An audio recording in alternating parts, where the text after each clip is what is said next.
Crime, Wine, and Chaos contains adult language and graphic content. Listener discretion is advised. Hey, Chaos Kids. I'm Amber. And I'm Marissa, and this is Crime, Wine, and Chaos. That's when the music comes on.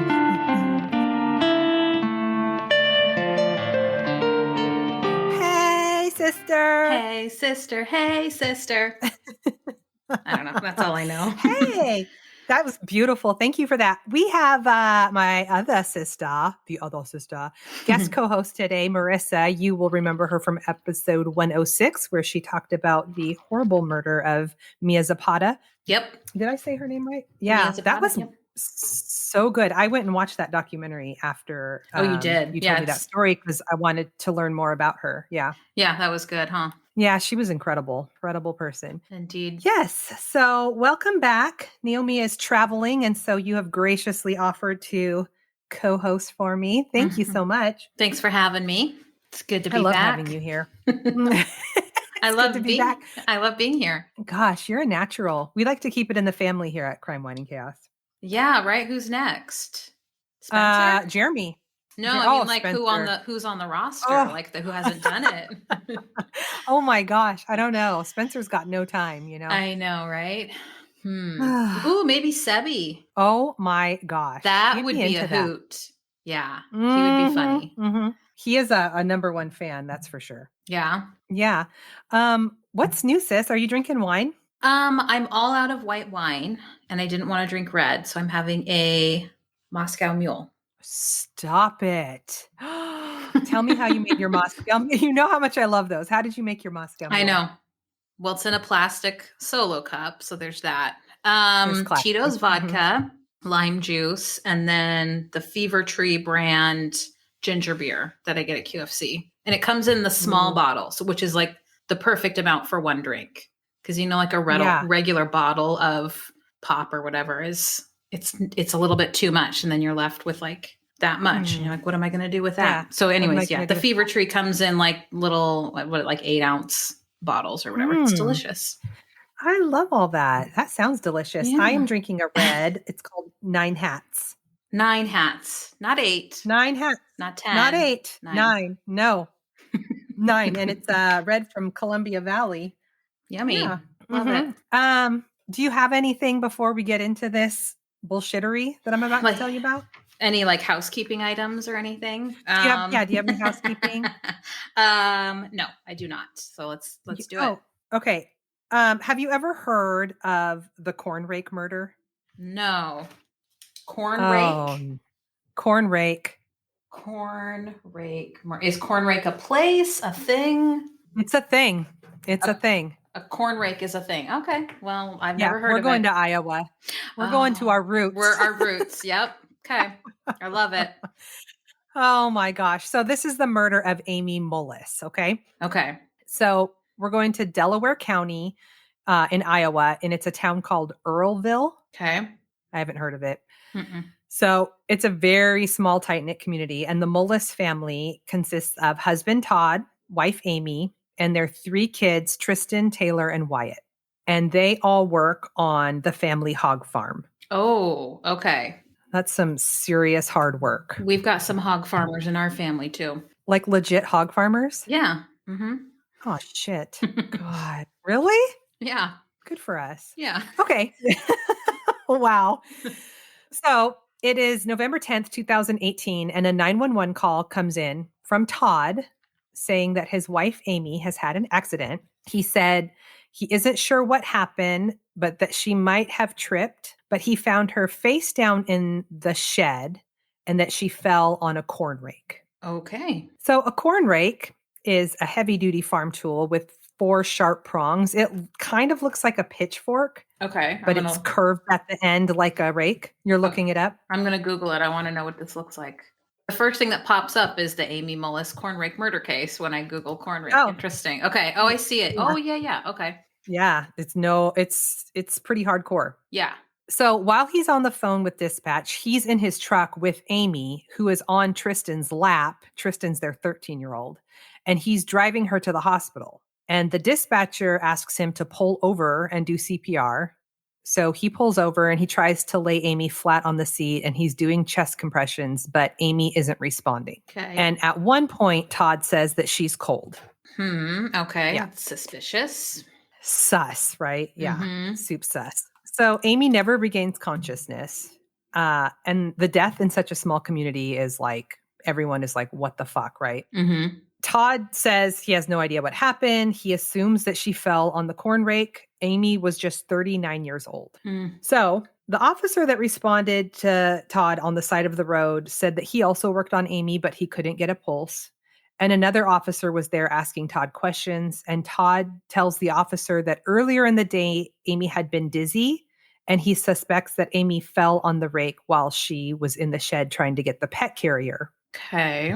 Mhm. Interesting. Yeah. So like where did she on her body did it impale her? So she was found face down with the corn rake sticking out of her back. Ooh. I know. Ooh. Ugh, I know. That takes a lot of force. Yeah. Like more than just tripping and falling. Yeah, okay. Correct. Yeah. Oh yeah. So Dr. Craig Thompson treated Amy when she arrived at the hospital, and he knew her personally because Amy used to work as a nurse in the ER.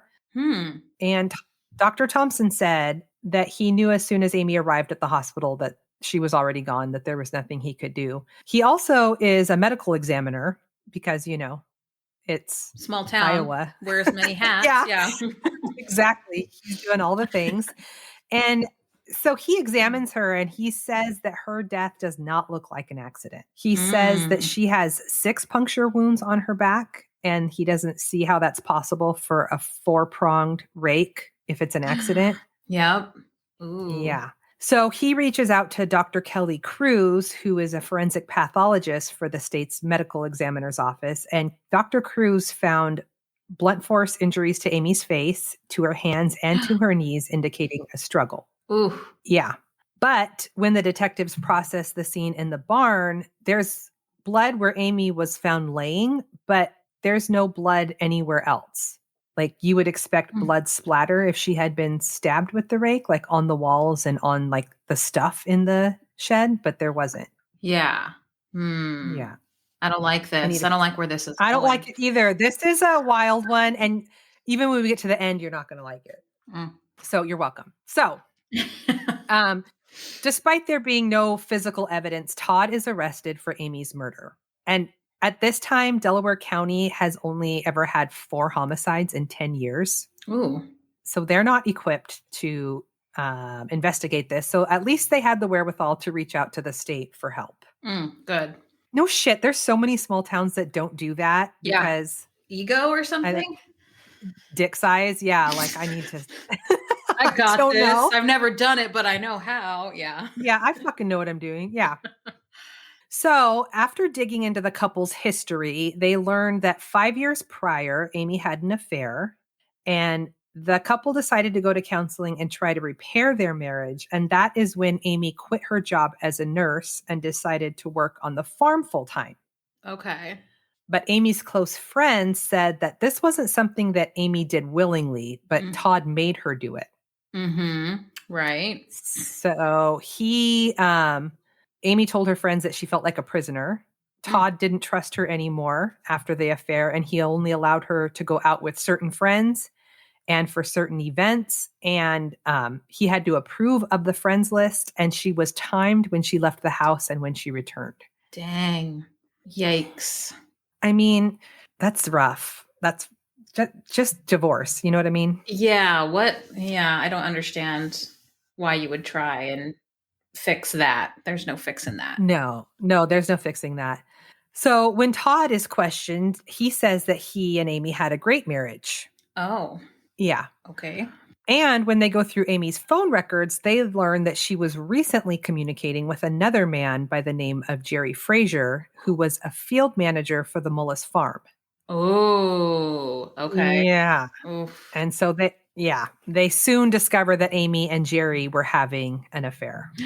Oh my gosh, Amy. Also, like, it's ballsy to have an affair anyway, but like you're being seriously monitored 24/7. Yeah. And you're gonna, it makes me scared even thinking about what she was going through with all that. But yeah. Wow. So Yeah. The only other person present at the time of Amy's death was 13-year-old Tristan. Tristan says that he and his dad were extremely close. They would go hunting and fishing, and the two often worked side by side together on the farm. So Tristan says on that morning, all three of them were in the hog barn, Todd, Amy, and him. And they were setting up heaters in the hog barn because there was a mommy pig that was about to deliver. Okay. Cute. So Todd was setting up an irrigation system that would supply water to the piglets, and Amy was cleaning the lights. And she was using a 5-gallon bucket to stand on so that she could reach the lights. And Tristan says that his mom kept complaining of feeling dizzy. Okay. Uh-huh. So Amy had an outpatient procedure just days before, and this was her first time back on the farm since then. Okay. So Tristan was like asking his mom if she was okay and if she needed help cleaning the lights. And she was like, no, I'm fine. But later on, she was getting dizzy again, and Todd was concerned. So he told her that she should go back into the house and rest. And he asked her if on her way back to the house, she could grab the pet carrier out of the red shed, which was about 30 yards away from where they were at in the barn. And just like leave it outside the door and then go inside and lay down. So according to Tristan, Amy leaves and him and his dad keep working, and they work for another hour and a half when Todd asks Tristan to go to the shed and get the carrier because Amy, she didn't bring it to them. Like he was like, maybe she just left it close by for us to grab or something, and then went inside because she wasn't feeling well. And so Tristan goes to the red shed, and that's when he found his mom face down with the corn rake sticking out of her. So Tristan and the dad were together the whole time. Mm-hmm. And Tristan found his mom. So there was never a point when like Tristan was not around and then like later came back and found his mom. Like he was with his dad the whole time, or at least he says he was. Yes, mostly. Okay. So we'll get to that. Yeah. So Tristan checked for a pulse and then screamed for his dad, and Todd ran over. And when he saw Amy, he told Tristan to go get the truck. And because the doorway out of the shed was really narrow, Todd had to pull the rake out of her back to get her through the door. Oof. I know. And so that's when they put Amy in the truck on Tristan's lap, and they start driving towards the hospital and make that 911 call. Yes. So Jerry Frazier, her most recent affair. The farmhand? The farmhand. He's a married father of 2 that works for the farm. And the affair began in late May of 2018. And Amy and Jerry would meet in places on the farm and on back roads. What? On the pig farm? I know. Pig farm lovin'? Oh my God. Okay. Pig farm. Nothing says romance like a little pig farm lovin'. Oh my God. Okay. I know. Ugh. Amy's friends say that Amy talked about one day marrying him, but Jerry says that it was just sex for him. He never had any intentions of leaving his wife. That is a tale as old as time.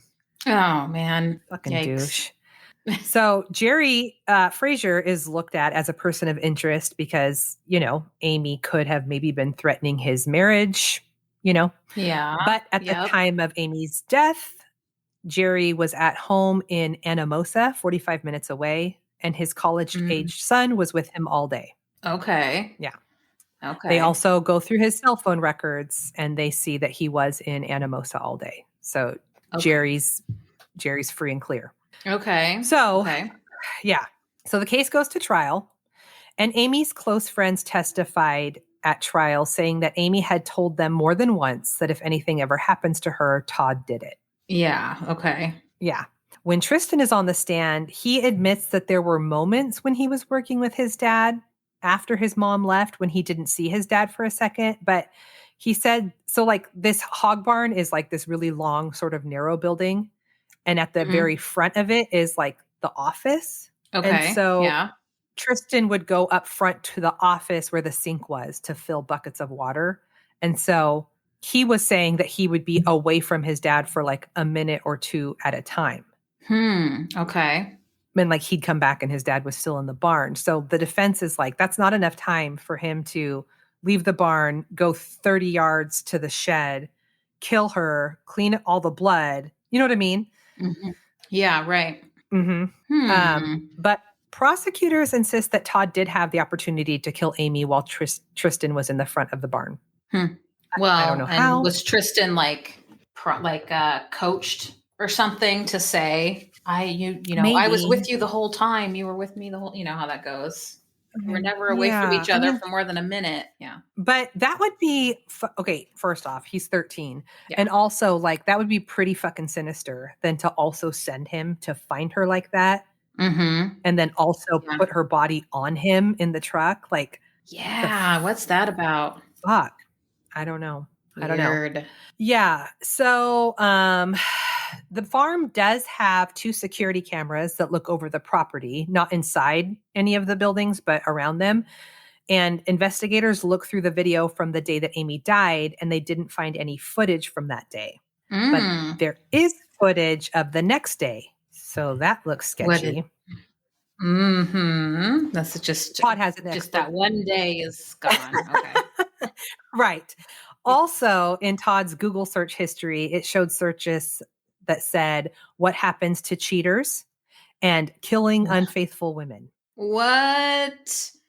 People are so stupid with their Google searches. Oh my, it's always the Google search that gets them, right? Yep. And then Todd takes a stand in his own defense, which is not a good idea. He's on the stand for 3 hours addressing all the questions, including why he didn't call 911 right away. And he says that he was just in reaction mode and he just wanted to help her. He also says that there was no security camera footage because his cats accidentally knocked the antenna off the window ledge. And in fact, there was no recordings for the 2 weeks leading up to Amy's death. And it was when family members asked him if he had caught anything on camera that he went and looked and realized that it was disconnected. Okay. That kind of sounds plausible. He also says that he didn't make those Google searches and that it was a family iPad that everyone shared. I don't know who else would Google that. Like, it was just the 3 of them, right? Yeah. Well, and then the 2 little boys. But yeah. Oh, okay. Interesting. So, in closing arguments, the prosecution tells the jurors that Todd had a motive to kill Amy because she was cheating and he didn't want to lose half of his farm in a divorce. The defense, in closing, argues that there was no physical evidence that Todd killed Amy. Right. So the jurors go into deliberation for 7 hours and they return a verdict of guilty of murder in the first degree. Oof. Wow. I know. That's pretty quick, though. 7 hours to deliberate. That's pretty quick, isn't it? For a capital murder charge, yes. Yeah. Wow. Okay. One juror said that it was the taking the corn rake out of Amy's back and putting her in the car rather than calling 911 was like what sealed the deal for her. And another juror said it was the Google searches. Yeah. So Interesting. Tom, I know. Sorry, go ahead. I was going to say, so like some of this points to him having planned it, but then also that's kind of a sloppy way to kill someone. If you're on a pig farm, like you push someone into the pit of like the pig poop, and like that's like that would be a more like realistic way to die on a pig farm. What happens when you fall in pig poop? Well, you die? It's like this massive vat of poop. It's like you drown in the pig shit. You do? Yeah. Why do you know this? I don't know why I have that knowledge in my brain, but or like there's so many other farm accidents that could have happened that would have been more more believable. I'm sorry, but drowning in pig shit is a whole vibe. I've had days where I'm drowning in pig shit. I've had one of those days before, but it just seems like, like on the one hand, like the camera's not working and the Google searches, but then like the actual murder itself just seems kind of sloppy. I don't know. It does. It seems more likely that he had somebody else do it. Oh, you think so? I mean, yeah, because I don't know that a 13-year-old can not crack under pressure. Like he maintained the same story with the police and when he was on the stand. I don't know. Yeah. So he right away hired a new legal team and filed a motion requesting a new trial, citing ineffective counsel. And the judge denied his motion, and he sentenced Todd to life in prison without the possibility of parole. Oh, wow. Yep. Wowza. Yeah. I just don't know if he did it. That's really, that's a tough one. Mm-hmm. That's crazy. So I did a quick Google search, and it's either like the fumes from the poop or the drowning, but like that is something that happens if you fall into the poop pit. You're a goner. No way. Yeah. I didn't even know there was a whole ass pit. What do they do with it? A shit pit. Oh my God. I don't know what they do with it, but yeah. That's crazy. Wow. Yeah. He definitely had something to do with it, though. You think so? Yeah. The crazy controlling behavior, the Google searches, like the way he reacted when she was found, he was involved in some way. But like you said, maybe he had somebody else do it, but he's guilty of something. I guess one of the people, of course, I was watching first off, Jade recommended this story to me. So shout out to Jade. And I was watching a 48 Hours, and they had like a defense team that was sort of analyzing it after the fact. And they were saying that it's a possibility, because like the thing for me was like the 6 puncture wounds. Mm-hmm. And they were saying like it's possible that she could have fallen and like tried to get up and fell again. Okay. Yeah. So back to the dizziness, like is the dizziness like, is it from her procedure? Like, is that confirmed that like she had this procedure and dizziness is a side effect, or like, did he give her something to make her dizzy to like build his case against this being an accident, or like, you know what I mean? I didn't hear anything about what the procedure was and what like pain meds or whatever she was on. I have no idea. Yeah. Huh. Yeah. Interesting. Fucking awful. Yeah. Oh my God. Yeah. Oh, and she left behind 3 kids. 3 boys. Yeah. I know. So mom is gone. Dad's in prison with no possibility of parole. What happened to those kiddos? Do you know? Are they living with family or something now? I don't know. I hope so. I wish them well. That's awful. Yeah.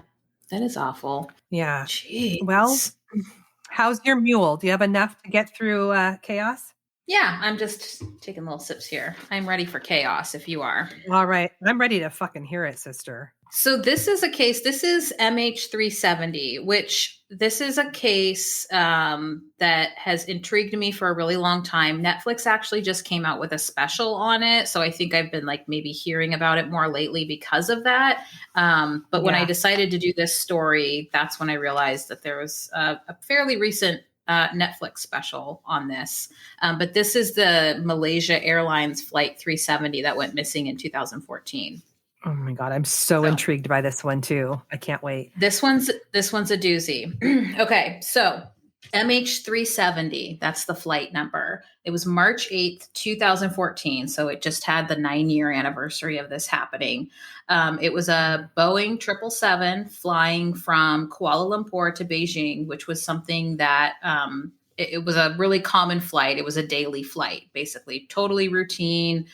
Nothing special or unique about this flight. It happened every day. It was a red-eye flight. It took off just after midnight, I believe, and was scheduled to land in Beijing around 6:40 in the morning. So it was kind of a straight shot north from Kuala Lumpur, a little bit east to Beijing. So it was, like I said, it was a 777. It had about 227 passengers and 12 crew members on board. So 239 people. So they left Kuala Lumpur. They left Malaysian airspace about 40 minutes into the flight and were traveling into, I believe, Vietnamese airspace. And there was some sort of like handoff with air control, like when you pass into another country's airspace. So there was like communication between the pilot and air traffic control at that, moment of passing into Vietnamese airspace.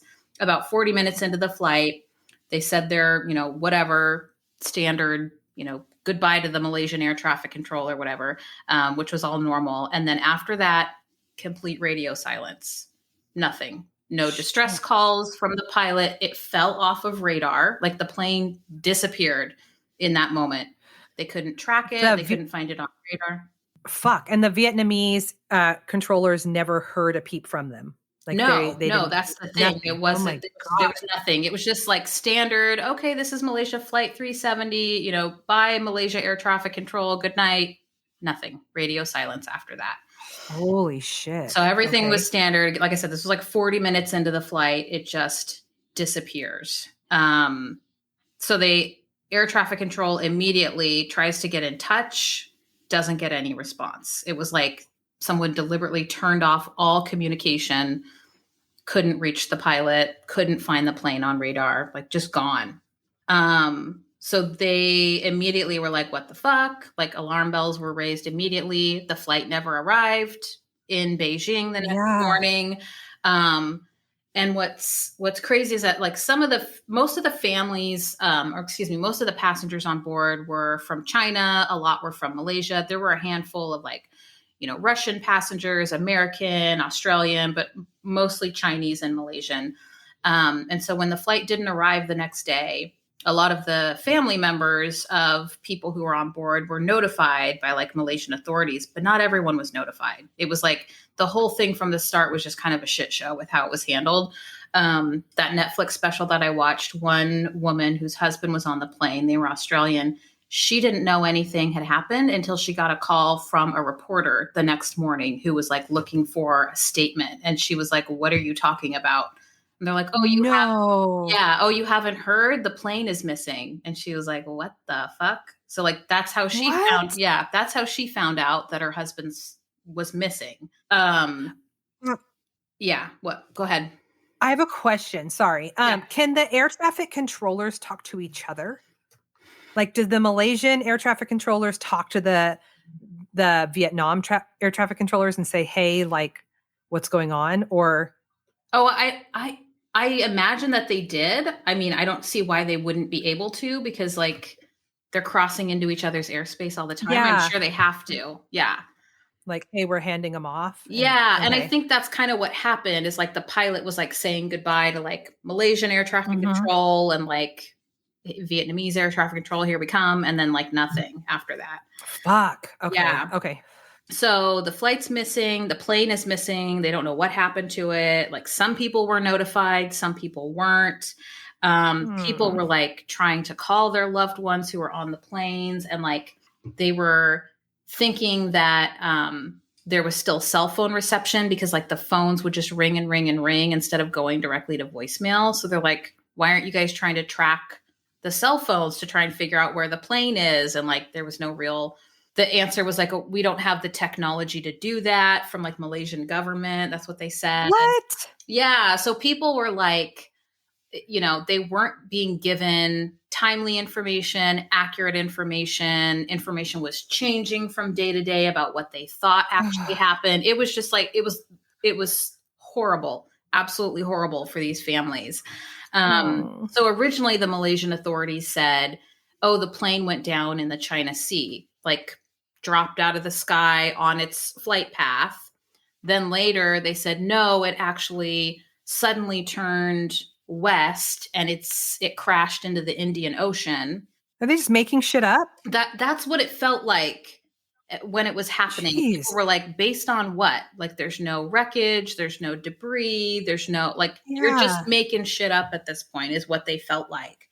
And because the plane was crossing into different territories, there was Malaysian government was involved. I think the Vietnamese government, Australian, the United States FBI was involved for some reason at some point. So it's all these different entities were doing an investigation, but likely not talking to each other and sharing information. It wasn't a cohesive effort. It was all siloed information, which just added to the confusion and frustration. So people were just horrible, the worst possible, scenario. They didn't have any answers. And like I said, information was changing day to day. It was crazy. So people immediately were trying to find any evidence of wreckage. But the Malaysian government had at first said it crashed in the China Sea and then the Indian Ocean. So they didn't even know where to look. Right. Right. So there was a lot of theories floating around. Of course, when there's confusion like that and no like concrete evidence, people immediately have conspiracy theories, right?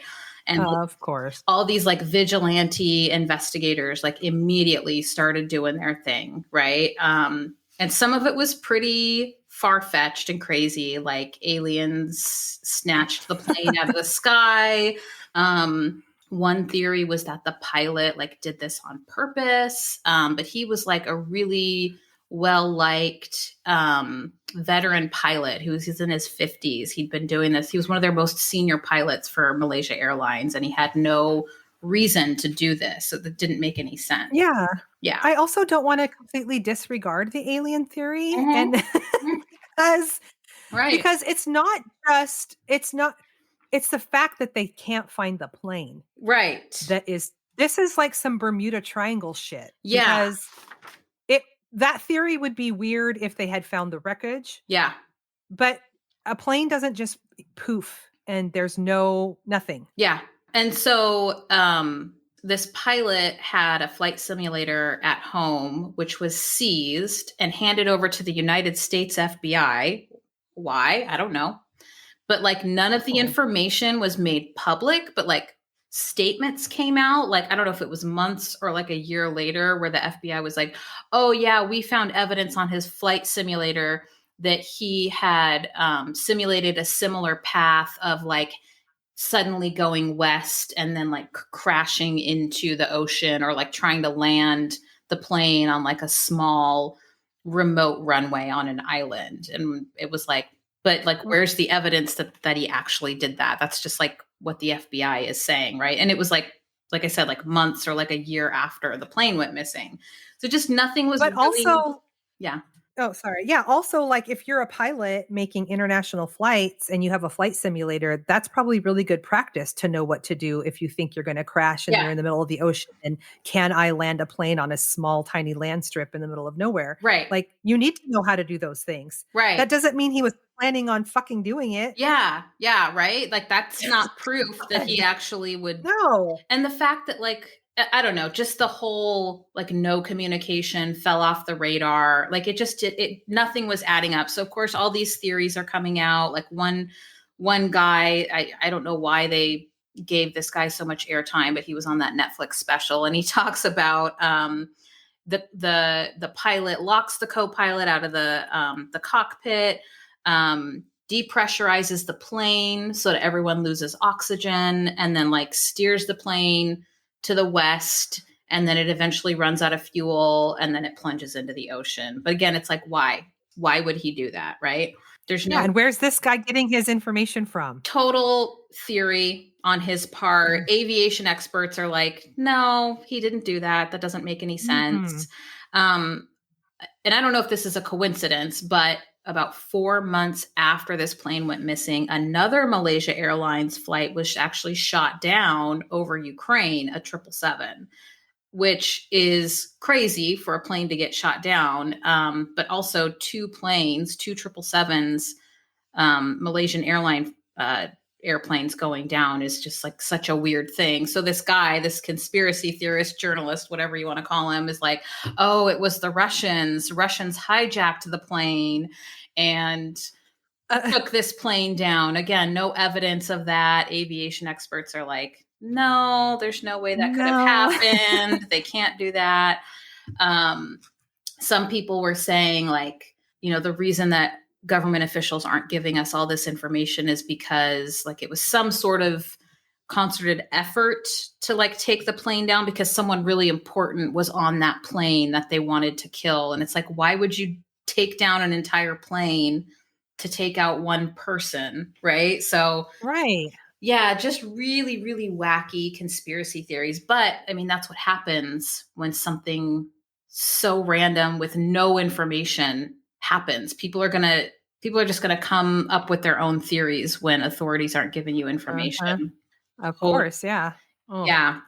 So pieces of a plane do start washing up on like, I think it's Madagascar, Mozambique. So it would kind of align with the theory that it crashed in the Indian Ocean. But again, people were so kind of they didn't trust anything, basically. Any news that was coming out about this plane going missing, they didn't trust it. So they were like, how do we know those are pieces of that plane, right? Because it was just like little bits and pieces here and there. They weren't finding big chunks of a plane, but that kind of tracks for crashing into the ocean. It's like crashing into a brick wall. It's going to, you know, shatter into a bunch of pieces. You're not going to find big chunks of a plane that crashes like that. But, you know, people don't believe that those are actually, you know, pieces of flight MH370.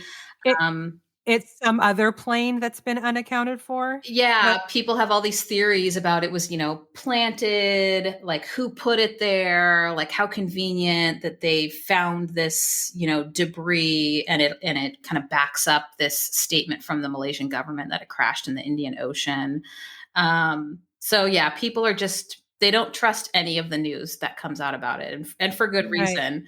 So yeah, just really off the wall theories out there about like what actually happened. And it was probably, I think it was 4 years after the flight went missing that the official like investigative report came out that basically said it's inconclusive. We don't know what happened. And that's like the official,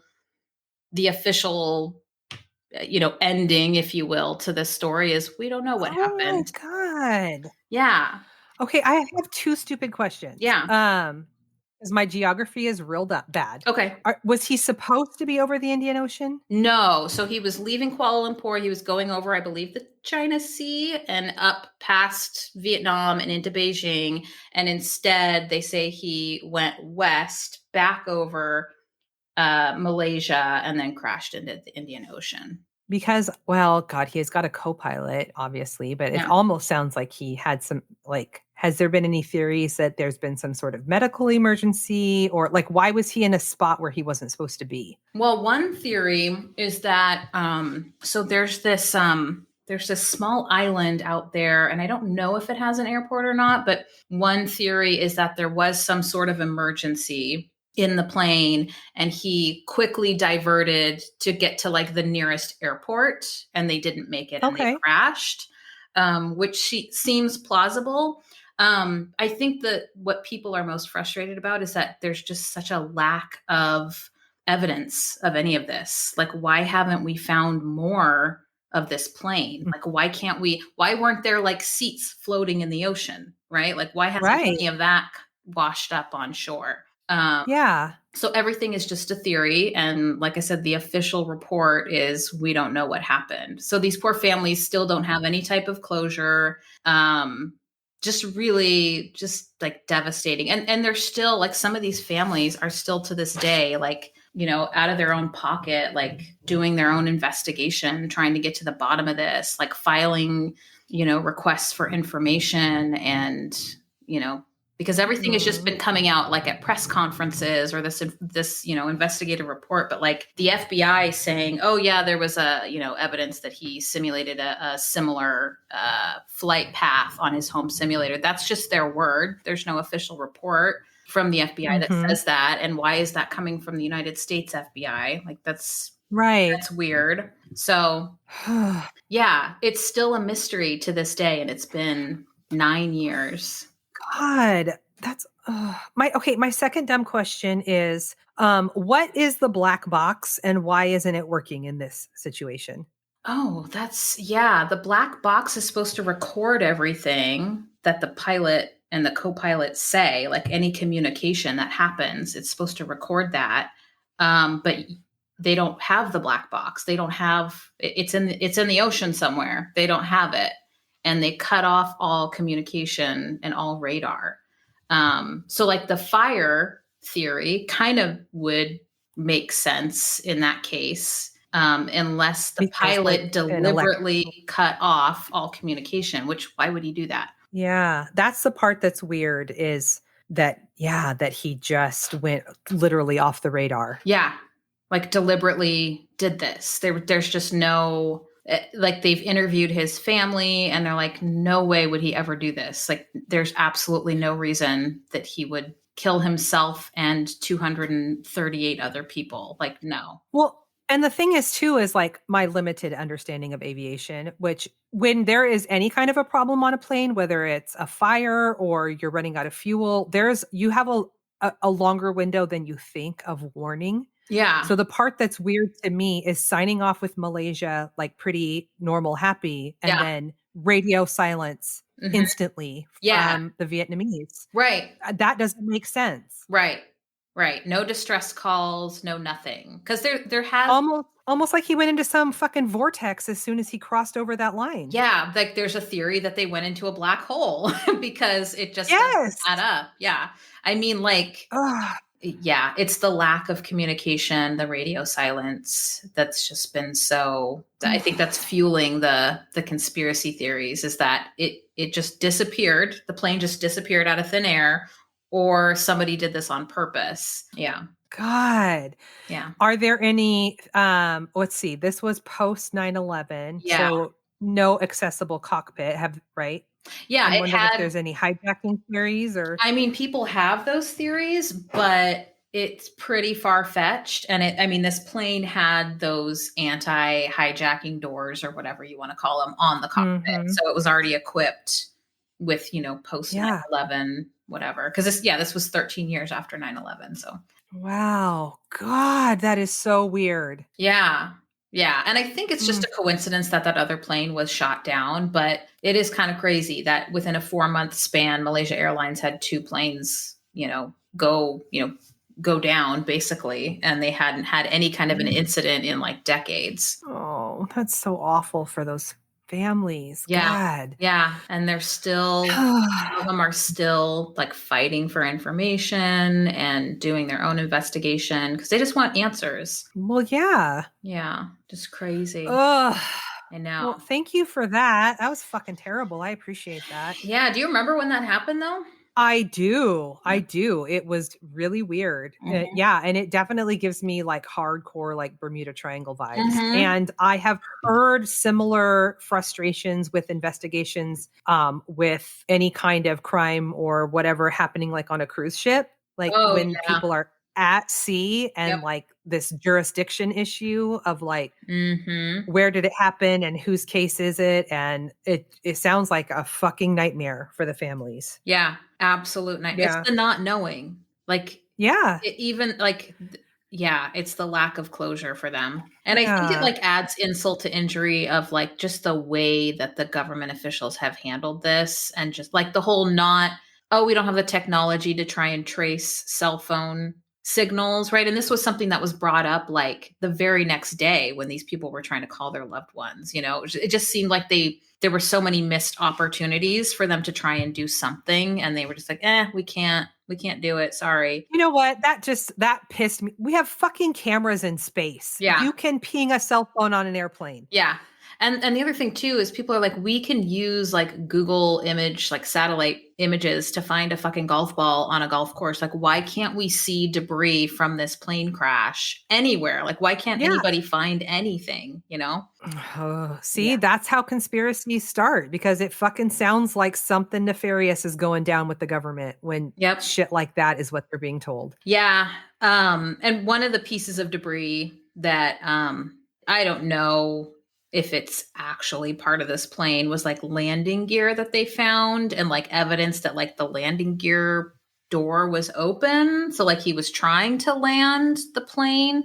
I don't know how much weight they've put into that, but apparently that's part of the, debris that has been found washed up on shore. Yeah. What if they're all living on an island somewhere together? Like that is one of the theories. That is a theory that they landed on an island. Yep. That is one of them. I mean, crazy. Like people are coming up with some crazy ass theories on what exactly happened. Yeah. It's better than just saying, I don't know. We don't know. We're done investigating. Sorry. Oh my God. How terrifying for those passengers. That's at the top of my list of fucking scary shit that could happen. Well, and it's like, okay, so say the plane is going down. Like, wouldn't somebody try to call? Like, Like when the planes, when 9/11 happened and the planes were hijacked, people were calling loved ones and leaving messages like, the plane's been hijacked. I just want to tell you I love you. Like if that is what happened, the plane was going down, it was hijacked, whatever. Like why didn't anyone try and call why didn't any of the passengers try and call? That's the other weird part is nobody. That is weird. Yeah. What the heck? Yeah, because even if he was trying to do an emergency landing, people would be calling. Mm-hmm. Yeah. People would be freaking out. Yeah. Weird. Yeah. And I mean, just. Which almost makes me think that it was shot down. Like it was instant and they didn't see it coming. Yeah. Right? Mm-hmm. Oh, that just gives me the chills. I hate it. Yeah. The other thing is that they only had enough fuel to be in the air until 8:30 in the morning. So they didn't have enough fuel to go very far. So which is why they think it happened like in the middle of the Indian Ocean. It's because like that's as far as the plane could have physically gone before running out of fuel. But yeah, if it was going down, if there was an issue, why was all communication shut off? Why didn't anyone try and call? Like none of it makes sense. I hate it. I do too. We both did stories that just don't make sense. Yeah. And left people feeling with no closure. So I'm sorry about that. Sorry, listeners. Sorry, listeners. No closure for you. There's no nice pivot from that, except that we are on all the socials. Yeah. Facebook, Twitter, and Instagram. That's right. And you got anything? Subscribe to the Patreon too, right? That's right. Okay, today Jade said, I think there's something wrong with Spotify because I want to listen to your old episodes and they're gone. I'm like, oh, there's nothing wrong with Spotify, honey. You need to pay up to find those. Nothing in life is free, girl. She's like, damn it. Not even a family discount. No family discount. We're a handful away of patrons for virtual wine night. Oh, nice. So get on that. There's a bonus episode up already. And yeah, check us out. When is virtual wine night supposed to happen? We've made a promise that as soon as we have 10 patrons, we will have a virtual wine night and we will schedule it and send it out to everybody. What's going to happen on virtual wine night? I want to know, like, what are we in for?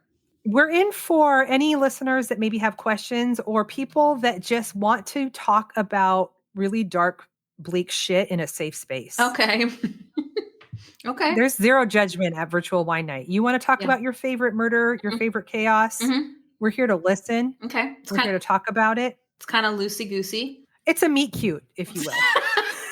Okay. It sounds adorable. Well, sister, thank you for being my co-host today. Thank you for having me. I love you and appreciate you. I love you and appreciate you, sissy.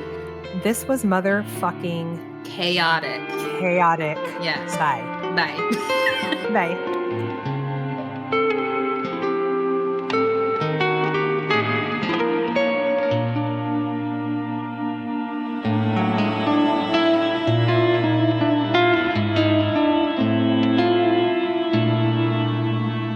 Crime, Wine, and Chaos is produced by 8th Direction Records.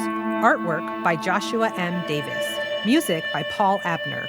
If you would like to support the show, you can visit our Patreon page at crimewineandchaos.com/Patreon. Cheers. Oh, there's nothing wrong with Spotify, honey. You need to pay up. Well, it's in a plastic solo cup, so there's that.